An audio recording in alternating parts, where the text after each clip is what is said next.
Что к вам стучит? Стучит к вам сама судьба.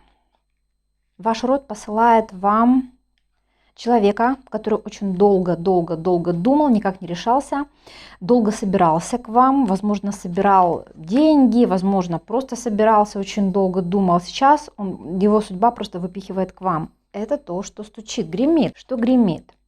Гремит то, что, несмотря ни на что, несмотря на вашу занятость, этот человек все-таки придет и будет вас с обычной жизни выдергивать вас, с вашей работы будет выдергивать, напоминать о себе.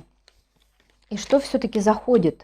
А заходит ваше обнуление, то, что вам не получится быть в закрытом состоянии. Раньше, если вы прятались, закрывались от любви, от чувств от этого человека, то сейчас сама судьба напомнит вам, что он есть и что он будет с вами рядом все-таки, как бы вам ни хотелось.